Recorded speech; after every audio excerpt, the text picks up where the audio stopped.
we are now looking at different types of evidence.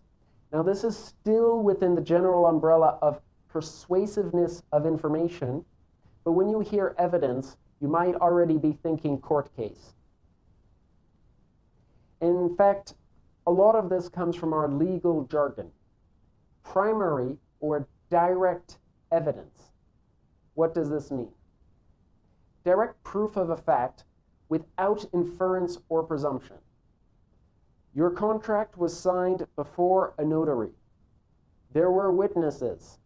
So it's a direct proof of a fact without inference, without presumption. You have your signed document. It was fully verified. There's no ifs about it. It's for sure. It supports a finding with the greatest degree of certainty. Secondary evidence, however, provides less certainty. I'm showing you a picture of a photocopier.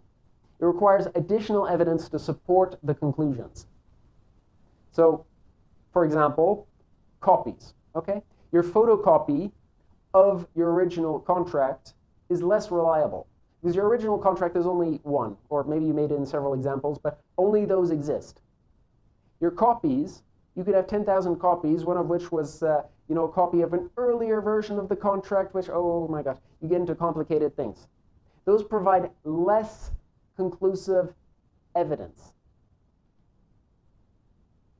Internal documents are less reliable than documents from trusted external parties.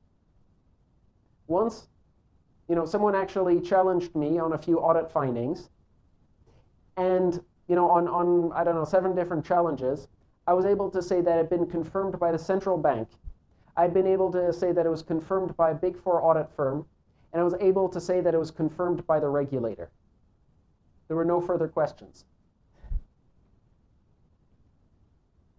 Corroborative evidence. So provides indirect support for a conclusion and cannot, however, be a conclusion by itself. In corroborative examples, for instance, someone told you something, but it's not proof itself. When I was a very, very junior auditor, I was once told, oh no, we don't have a procedure over so-and-so. I think it was accounting, huh? We don't have a procedure over accounting. So okay, I noted in my little audit report, there's no procedure over accounting. Got it. Then, with the partner no less, I bring up these findings, and the person says, wait, no, we have a procedure on this. Well, that was very embarrassing for me. But you see, I hadn't understood the strength of the evidence that I actually had. Something being told to me not existing, okay, it's difficult to prove the things that don't exist, obviously, right? But in this case, I should have probably sought different types of evidence that this indeed didn't exist as something. Maybe get it corroborated from several different people. This policy really doesn't exist. This policy really doesn't exist. Analytical evidence.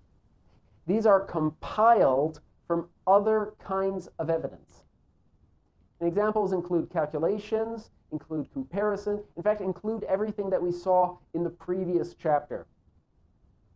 Interpretations. And finally, testimonial evidence.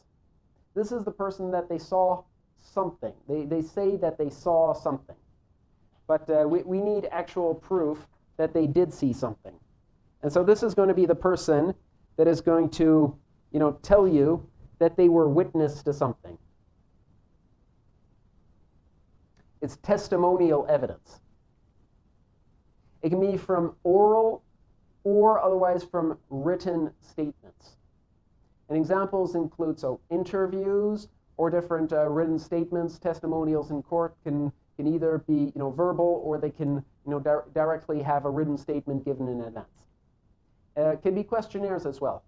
I've used this audit technique indeed to get a general feeling on a large population of kind of some more feeling-based ideas of a process.